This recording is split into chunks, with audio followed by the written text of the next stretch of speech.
Shalom saudara, saya sangat senang sekali bisa menjumpai saudara di rumah-rumah. Ya, saya percaya sekali ya kita sama-sama kangen ingin bertemu saudara, tapi percayalah bahwa kita bertemu di udara. Nah, saudara, seluruh dunia menghadapi persoalan yang sama, terutama sehubungan dengan COVID-19. Virus corona ini sungguh-sungguh tidak pilih pandang bulu. Ya, semua yang bisa digoncang akan dia goncang, saudara. Itulah sebabnya saya bukan hanya menghibur saudara, saya ingin memberitahu saudara, bukan hanya saudara saja, bukan hanya Sunter, Kelapa Gading, Jakarta, tetapi seluruh Indonesia dan bahkan negara-negara yang ada di dunia ini sudah digoncang oleh COVID-19. Saudara berminggu-minggu, berbulan ada di rumah, saya pun juga begitu. Semua kita yang ada di dunia, belahan dunia sana, mengalami hal yang sama, saudara. Jadi, ya, kuatkan diri saudara. Nah, di tengah-tengah masa sulit seperti ini, saya sebagai penatua tentunya berdoa terus untuk saudara. Agar, nah ini yang penting, manusia batinnya saudara, manusia rohani saudara harus semakin kuat. Saudara harus bangun justru di masa-masa yang sulit seperti ini, saudara. Sebab kalau saudara ikut tergoncang, wow, kalau saudara aja sebagai tubuh Kristus tergoncang, apalagi yang bukan tubuh Kristus. Mari saya akan ajak untuk kita melihat di dalam Ibrani 12, ini ayat ini akhir-akhir ini jadi populer, disampaikan oleh teman-teman hamba Tuhan. Ya, karena guncangan-guncangan ini. Saya akan ajak kita melihat Ibrani 12 ayat 26 sampai 29. Waktu itu suaranya menggoncangkan bumi, tetapi sekarang, perhatikan ini, ia memberikan janji. Satu kali lagi, aku akan menggoncangkan bukan hanya bumi saja, melainkan langit juga. Ungkapan satu kali lagi menunjuk kepada perubahan pada apa yang dapat digoncangkan. Karena ia dijadikan supaya tinggal tetap apa yang tidak tergoncangkan. Jadi karena kita menerima kerajaan yang tidak tergoncangkan, marilah kita mengucap syukur dan beribadah kepada Allah menurut cara yang berkenan kepadanya, dengan hormat dan takut. Sebab Allah kita adalah api yang menghanguskan. Nah, saudara, apa yang Tuhan ingin lakukan di dunia ini, biasanya saudara akan beritahu kepada kekasih-kekasihnya, kepada hamba-hambanya, kepada sahabat-sahabatnya, kepada para nabinya, saudara. Saudara ingat ketika Allah ingin menghancurkan, membumi hanguskan Sodom dan Gomora, saudara masih ingat? Ia di dalam hatinya Allah berpikir, apakah aku akan menyembunyikan kepada Abraham apa yang hendak kulakukan ini? Saudara, Allah pasti memberitahu kepada hamba-hambanya apapun yang akan dilakukan, khususnya untuk dunia ini. Nah, itulah sebabnya saudara, mari kita mengucap syukur. Karena ayat firman Tuhan ini sudah ditulis 2000 tahun yang lalu. Nah, saudara, tadi dikatakan bahwa Allah berjanji, satu kali lagi aku akan menggoncangkan bukan hanya bumi saja, melainkan langit juga. Apa artinya, saudara? Saudara, kalau nanti langit digoncangkan, saudara bisa membayangkan nggak, saudara? Kita sekarang masih bisa online, bisa streaming, bisa Zoom. Saudara bisa buka internet saudara, YouTube, IG, dan lain sebagainya. Nanti ketika langit digoncangkan, maka satelit-satelit itu bisa berjatuhan, bisa berguguran, rusak semua, saudara. Internet nggak ada yang bisa jalan. Saudara bisa bayangkan nggak ketika itu terjadi? Wow, dunia kacau, saudara. Dunia kacau. Saudara akan nggak bisa lagi mengikuti perkembangan apa yang ada di dunia ini. Dan ini janji Tuhan loh saudara, ini janji Tuhan. Ya, ungkapan satu kali lagi menunjuk kepada perubahan pada apa yang dapat digoncangkan.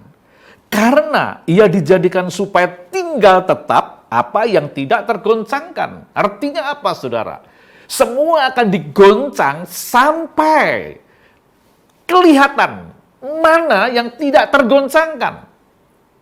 Sampai kita melihat apa yang tidak bisa tergoncangkan, saudara. Nah, ayat 28-nya. Jadi karena kita menerima kerajaan yang tidak tergoncangkan, marilah kita mengucap syukur dan beribadah kepada Allah dengan cara yang berkenan kepadanya, dengan hormat dan takut. Saudara, di sini dikatakan, mari kita mengucap syukur. Ya, kita mengucap syukur karena Allah memberikan peringatan kepada kita. Yang pertama, yang kedua, tadi dikatakan, mari kita mengucap syukur karena kita telah menerima kerajaan yang tidak tergoncangkan. Saudara-saudara yang ada di rumah, saya sekali lagi mau sampaikan kepada saudara, saudara sebenarnya telah menerima kerajaan Allah, kerajaan yang tidak tergoncangkan. Itulah sebabnya seharusnya saudara tidak ikut tergoncang, saudara. Seharusnya saudara tidak harus kalang kabut. Saudara seharusnya tidak merasa panik dan takut. Seharusnya seperti itu. Karena kenapa? Karena saudara telah menerima kerajaan yang tidak tergoncangkan. Nah, kemudian yang lebih kita harus perhatikan lagi, dikatakan begini. Sebab Allah kita adalah api yang menghanguskan. Apa maksudnya, saudara? Saudara, semua yang tidak ada hubungannya dengan kerajaan yang tidak tergoncangkan akan dihanguskan. Karena Allah kita adalah api yang menghanguskan. Apapun yang tidak melekat ke dalam kerajaan Allah, apapun yang tidak ada di dalam kerajaan Allah akan dihanguskan oleh Allah sendiri, saudara. Itulah sebabnya mari kita bersyukur. Ya tadi, yang pertama kita diperingatkan oleh Tuhan apa yang akan terjadi. Yang kedua, kita telah menerima kerajaan yang tidak tergoncangkan. Nah, dan kita tadi dikatakan kita harus beribadah kepada Allah dengan cara yang berkenan dan hormat dan takut.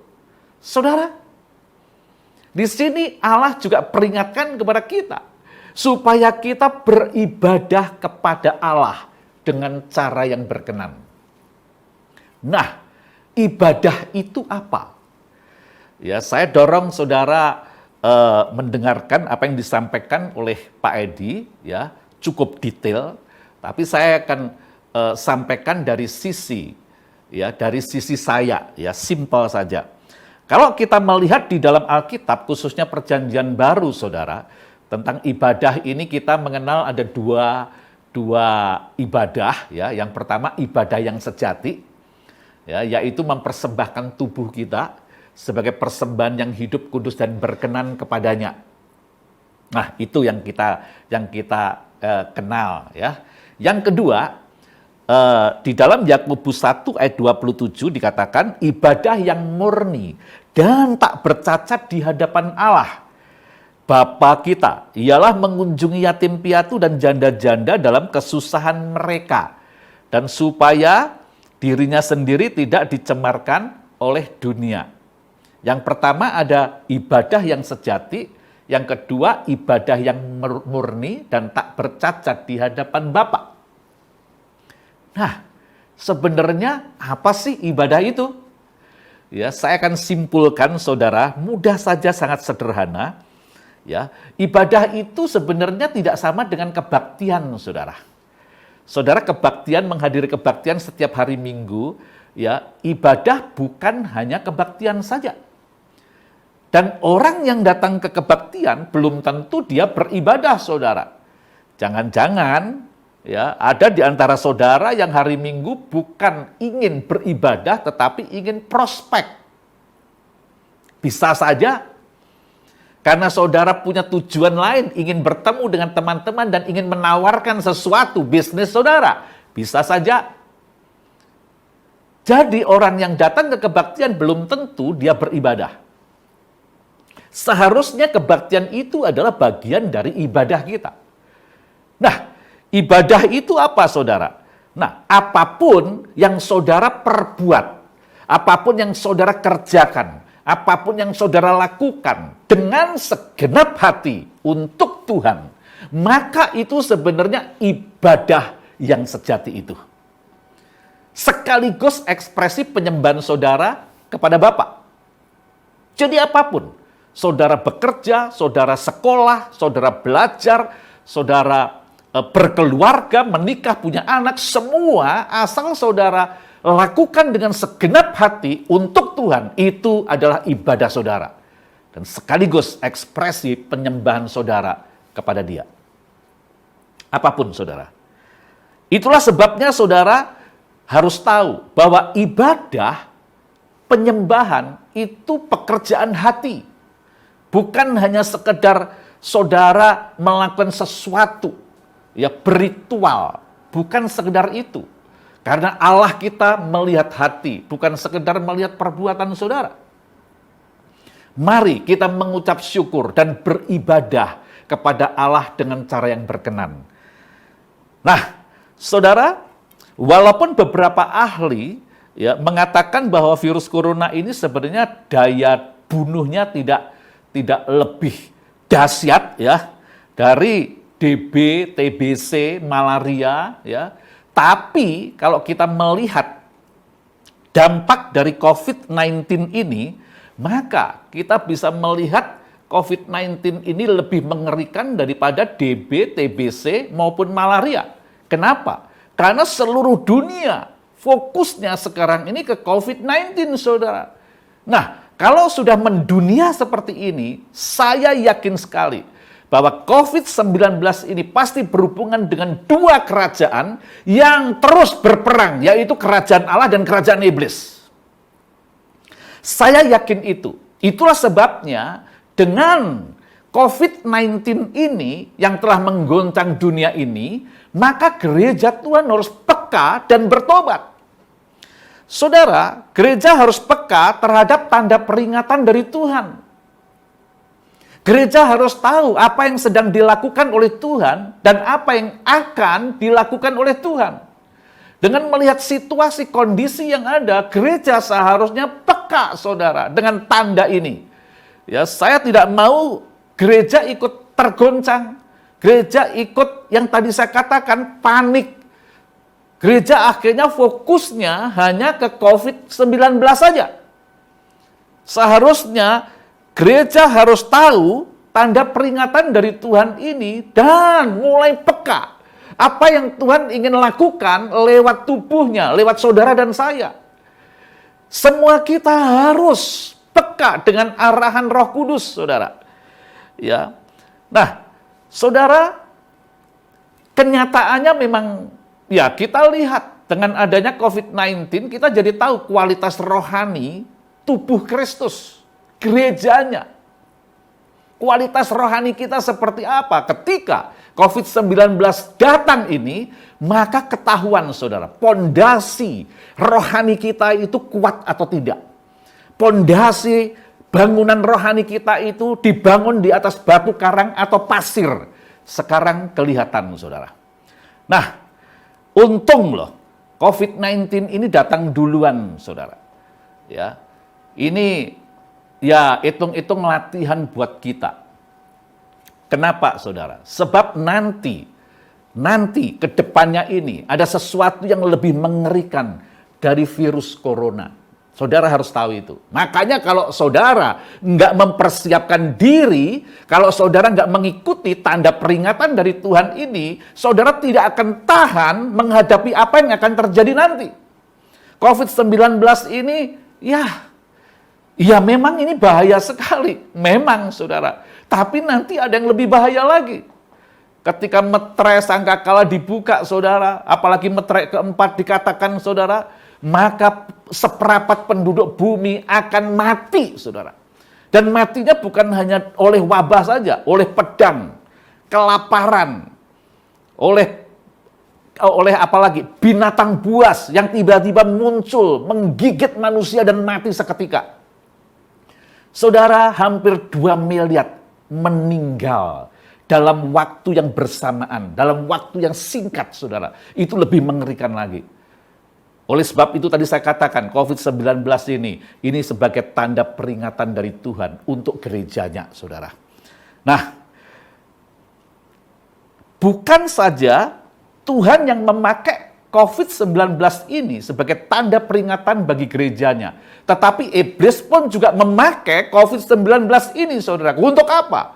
COVID-19 ini dipakai oleh iblis untuk mengalihkan perhatian kita, untuk mengalihkan fokus kita. Fokus kita adalah membangun rumah Tuhan sampai menjadi pusat solusi bagi suku dan bangsa. Tapi sekarang ini pagi, siang, malam, kita hanya berfokus kepada COVID-19. Pagi, siang, malam yang kita bicarakan, kita ikuti perkembangan hanya COVID-19. Dengar baik-baik, saudara. Seharusnya rumah Tuhan itu menjadi pusat solusi. Mengapa rumah Tuhan belum bisa menjadi pusat solusi? Karena rumah Tuhan belum dibangun. Itulah sebabnya saya mengajak setiap saudara saat ini ada di rumah, mari kita kembali bangun rumah Tuhan. Ketika kita membangun rumah Tuhan, sesungguhnya kita membangun pusat solusi bagi suku-suku bangsa ini. Saudara, jangan sampai kita terus fokusnya adalah COVID-19 terus, saudara. Saudara jangan memimpikan bahwa COVID-19 ini akan berakhir. Dengar baik-baik, saudara, COVID-19 tidak akan pernah hilang.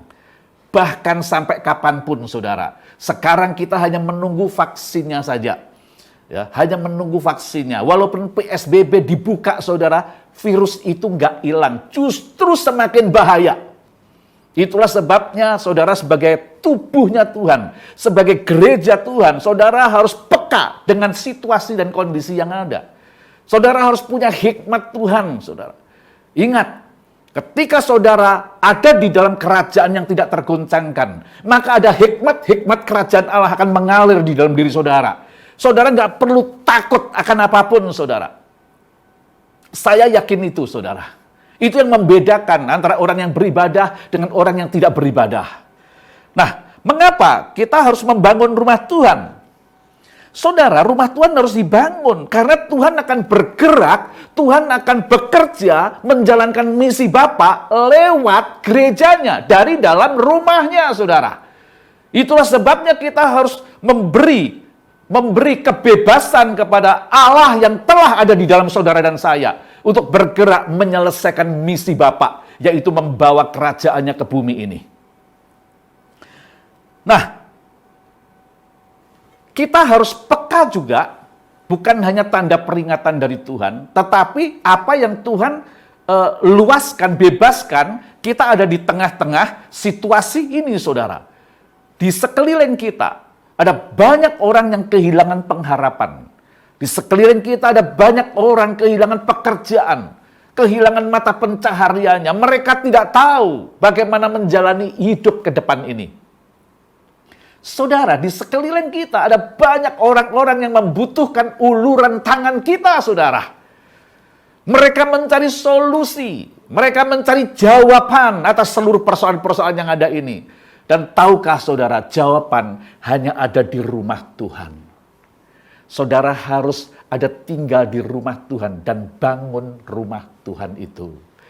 Karena di rumah Tuhan, Allah pencipta langit dan bumi tinggal di dalamnya. Makanya tidak ikut tergoncang. Di dalam rumah Tuhan ada jawaban, saudara. Kembali, mari kita bangun rumah Tuhan. Nah, yang kedua, bukan hanya kita harus peka kepada peringatan Tuhan dan sekeliling kita. Kita harus bertobat sebagai gereja Tuhan, saudara. Ya, saya harus jujur dan terus terang kepada saudara bahwa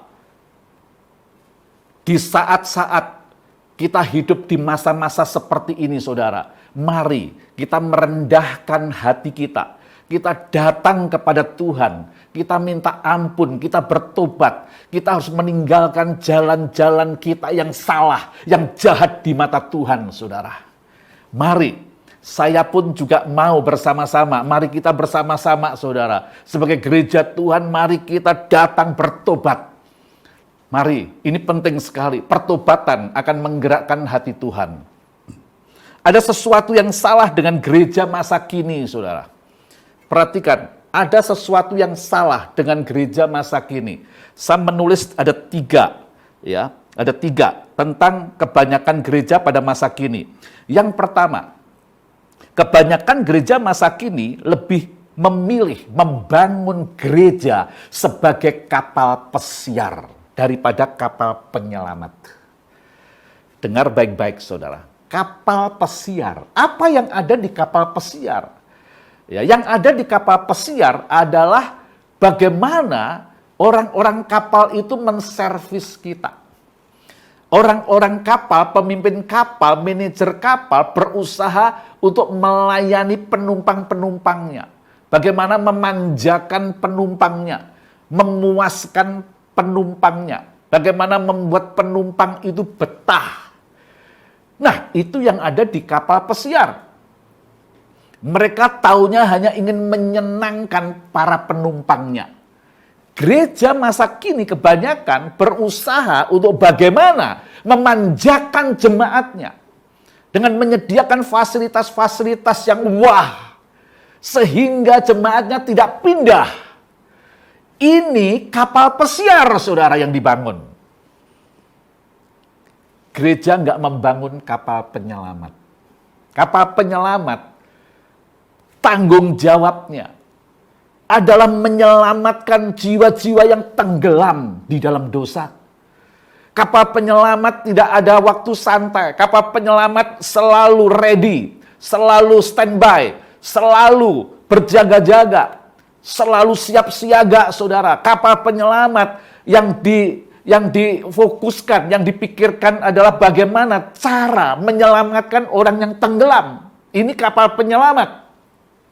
Mereka mempersiapkan skoci-skoci, ya, pelayanan-pelayanan yang ada dalam gereja, skoci-skoci, tim-tim kecil. Mereka melatih tim-tim ini bagaimana caranya menyelamatkan orang-orang yang tenggelam.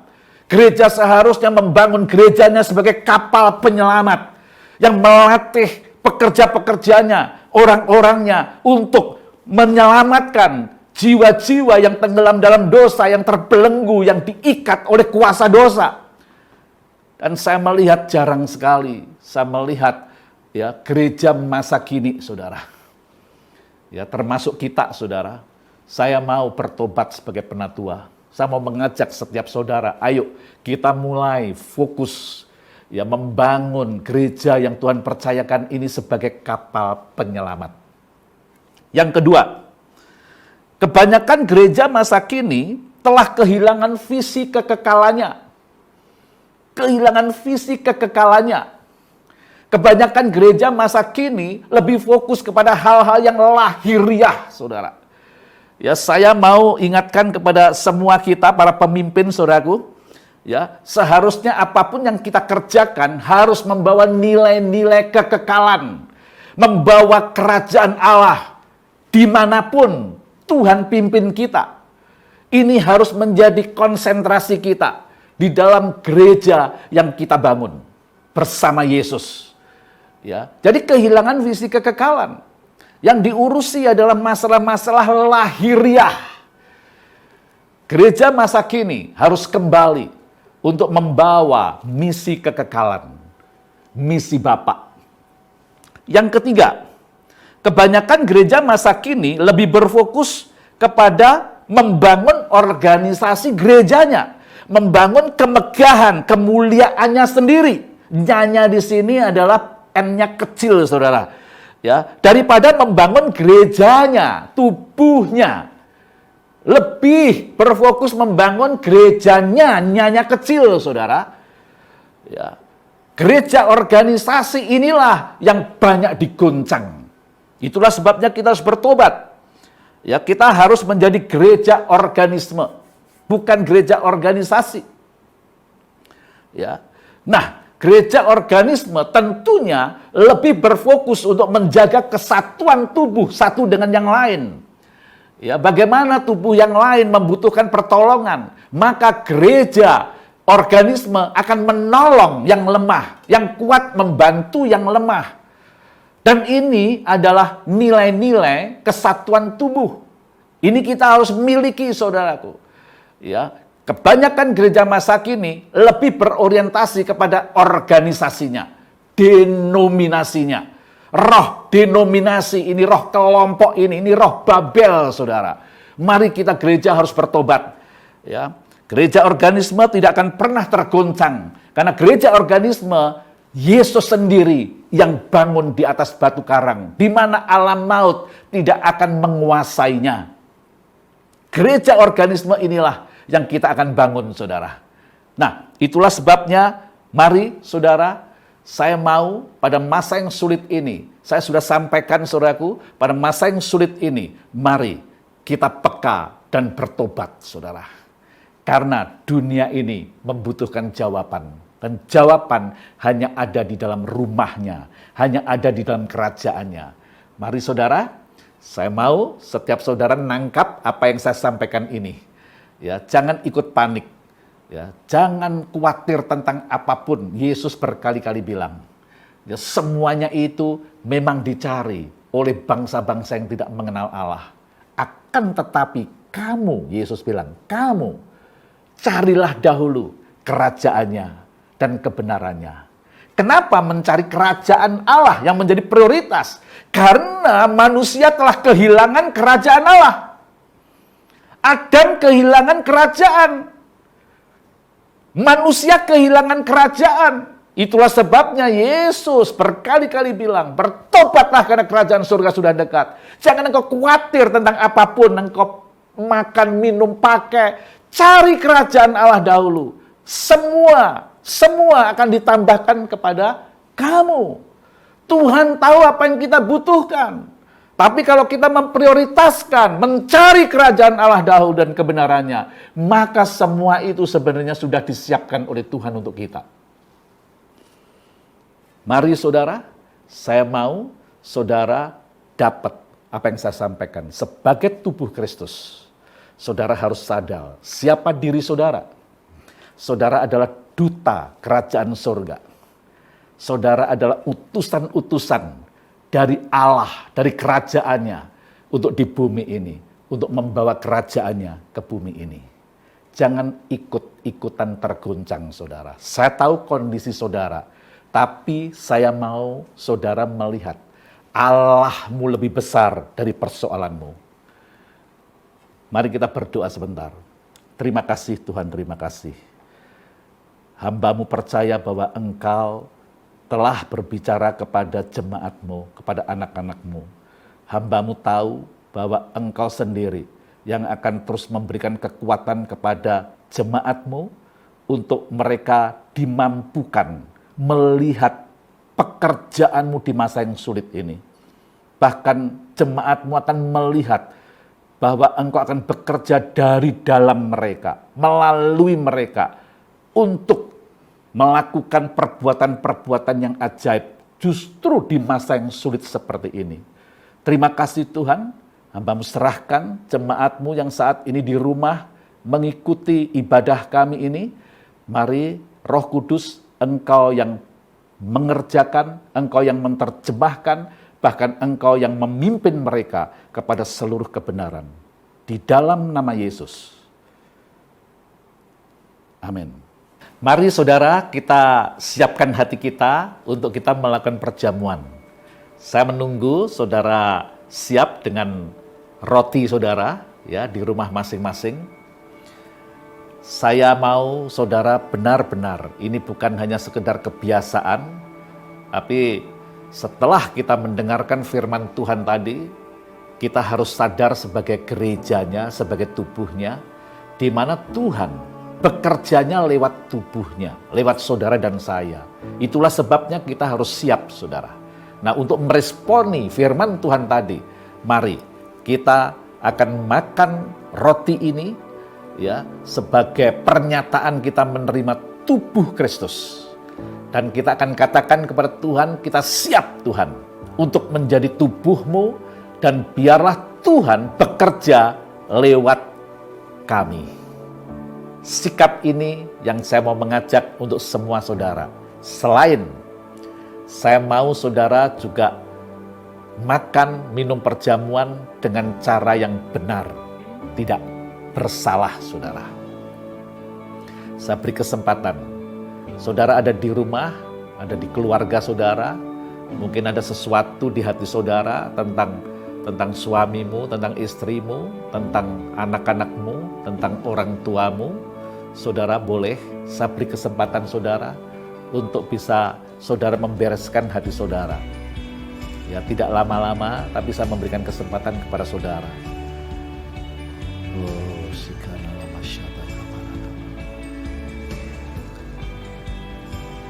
Di tempat ini, saya juga mau sampaikan kepada semua saudara, sebagai penatua saya juga minta maaf kalau ada hal-hal yang membuat saudara nggak berkenan kepada saya.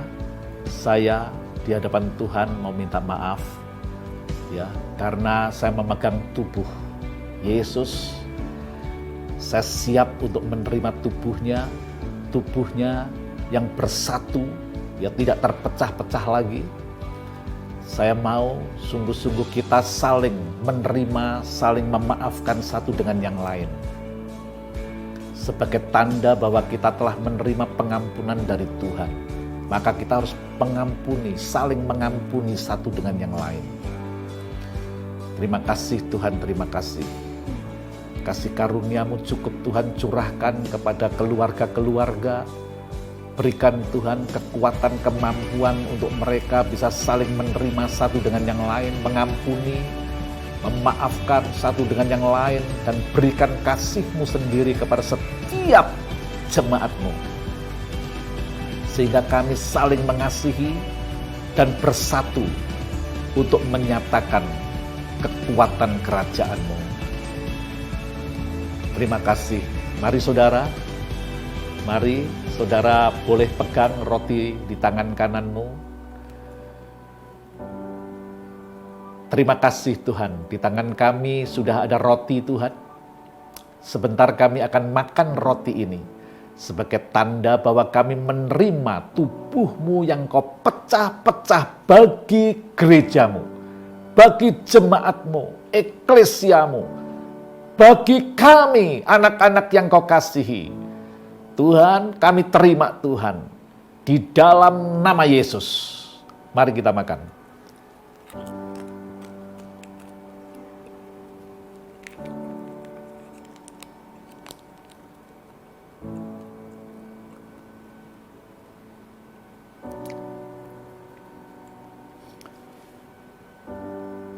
Terima kasih Tuhan untuk darah yang mahal, yang Engkau telah curahkan sebagai harga yang diminta untuk penebusan dosa. Terima kasih Tuhan untuk kasih-Mu yang begitu besar, Engkau rela menyerahkan nyawa-Mu sendiri. Itulah sebabnya sebentar kalau kami minum anggur ini, maka kami telah menerima darah perjanjian. Terima kasih untuk darah perjanjian. Dan sebentar kalau kami minum, maka kami akan mengalami pertukaran. Pertukaran di atas kayu salib. Yang terkutuk diberkati, yang sakit disembuhkan, yang lemah dikuatkan, yang tertolak diterima, yang miskin diperkaya. Kami terima Tuhan, darah perjanjian itu. Di dalam nama Yesus, mari kita minum.